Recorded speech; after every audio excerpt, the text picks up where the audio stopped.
Happy 1st of December 2025 and welcome to my Christmas tree for a scarf knit along with scrappy yarn, mini skeins or forgotten stash. The first snow is always so beautiful because you finally really see how the mountains are shaped. And there are these mountain birds coming down in the winter. You can hear them, the black ones. They're called Alpendole.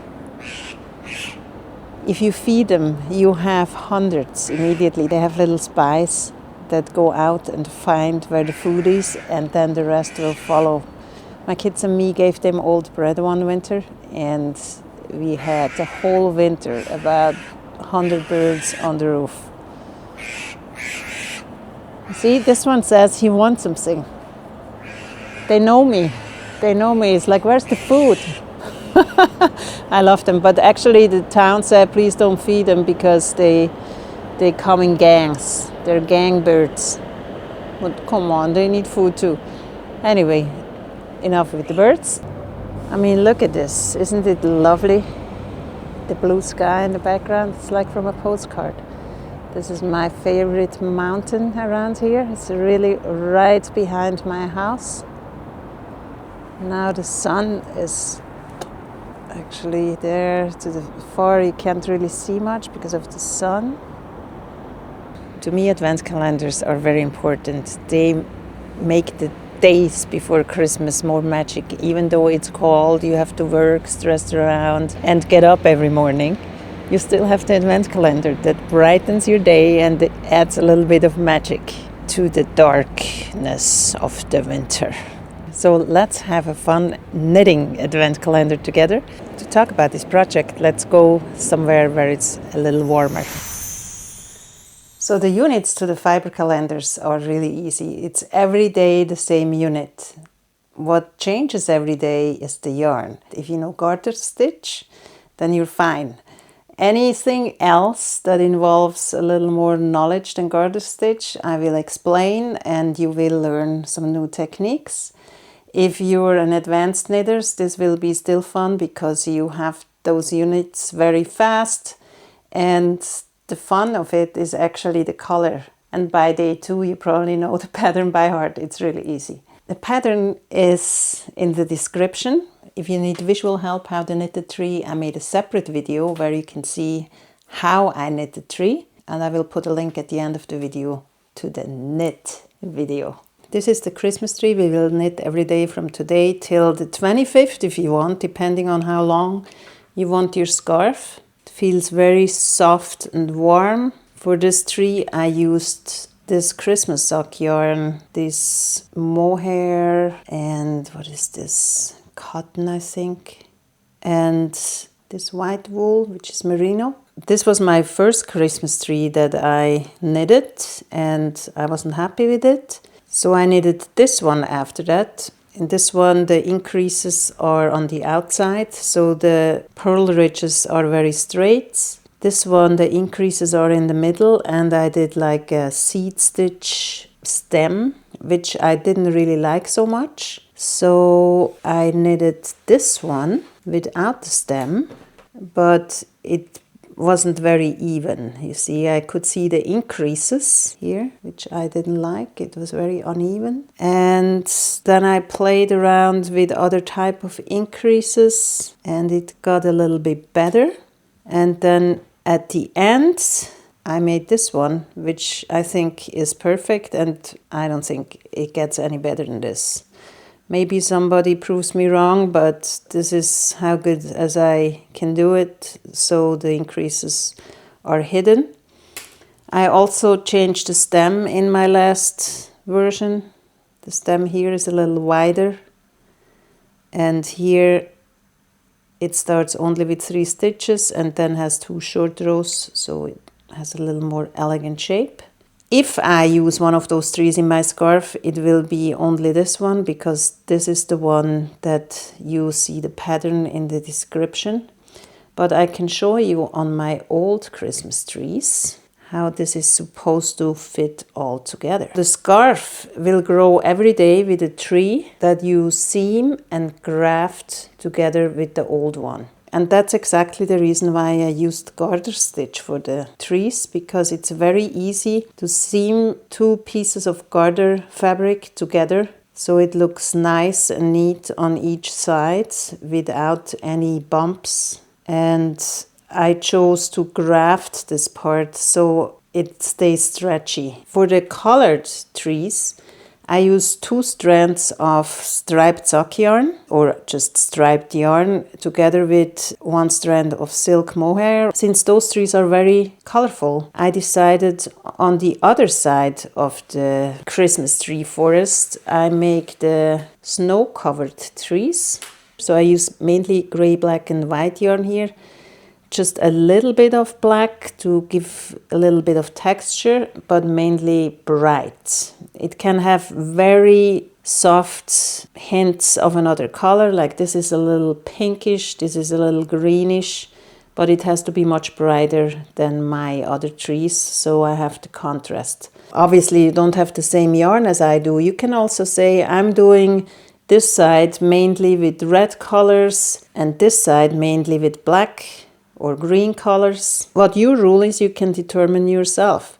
I think the most important part is that those 2 trees are contrasting. This is all Christmas sock yarn. It's 1, 2, 3, 4, 5, 6, 7, 8, 9, 10, 11. This skein I will only use for my snowy Christmas trees, and I'm not sure if that's enough.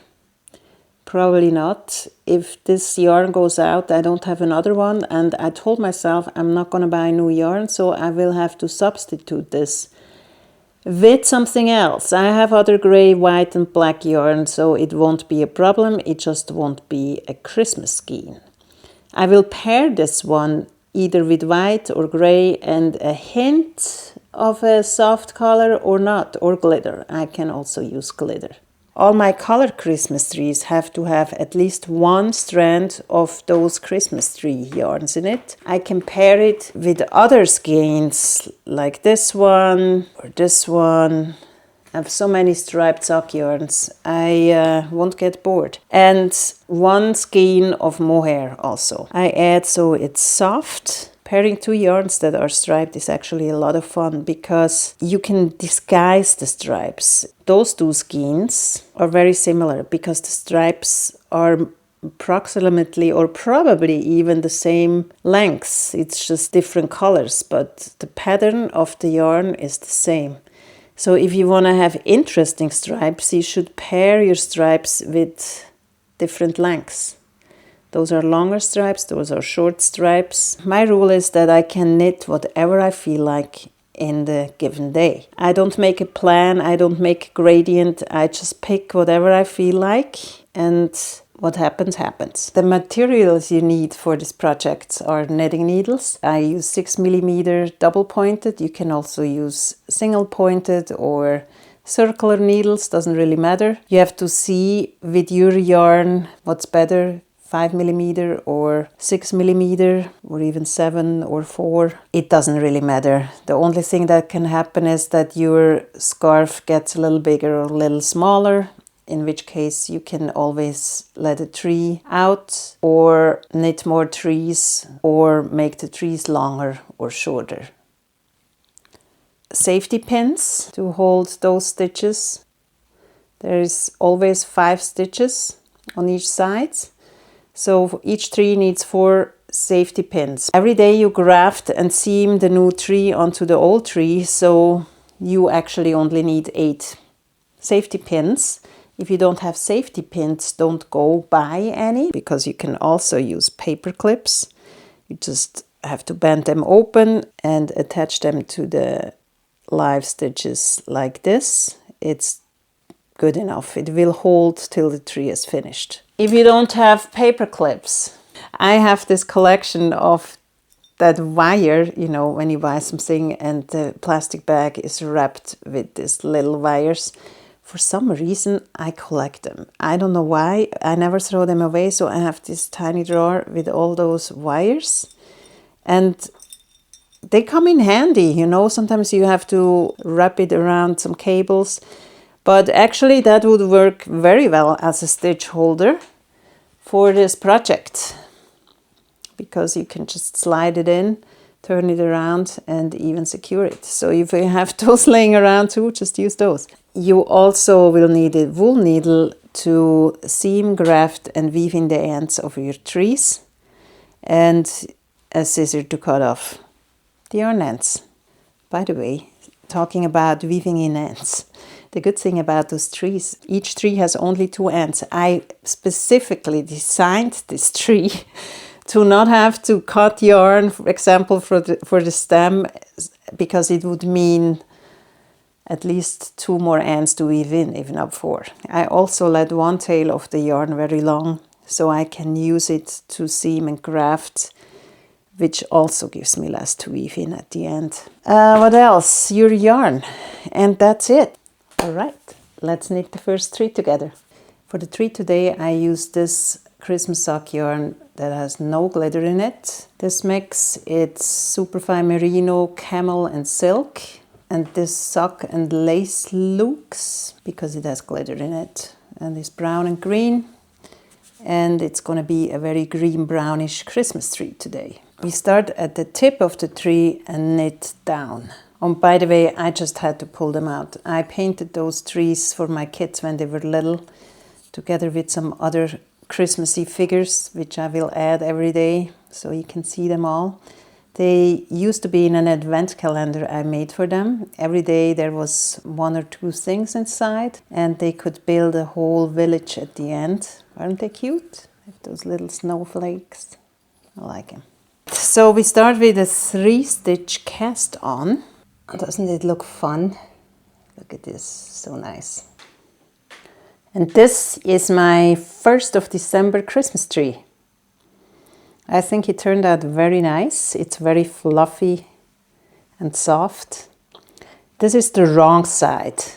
Since we cast off on the wrong side, the tail ends on the right, and the tomorrow's tree we can seam and graft on this side because the tail sticks out here. If you want to have this as the first tree of your scarf, you can cast off those 2 parts, either as a normal cast off or also use that customized picot cast off that I used here, or any other cast off you like. I would cast off also on the wrong side. So if you knit, cast off on the wrong side and then continue knitting. So we knit from the right side here, then turned before we knit this part and went to the wrong side, and then did a short row here to put those stitches on hold. But instead of turning here, you could just knit all the way through, and then on the wrong side cast off these 5 stitches just on one side and then continue the normal pattern. If you want to do a picot cast off, there would be space for 2 picot bumps on both of those sides. You'll have to cast it off on the wrong side, which is this side. So if you cast it off on this side, the wrong side on the right, and then you can continue your knitting without cutting the yarn.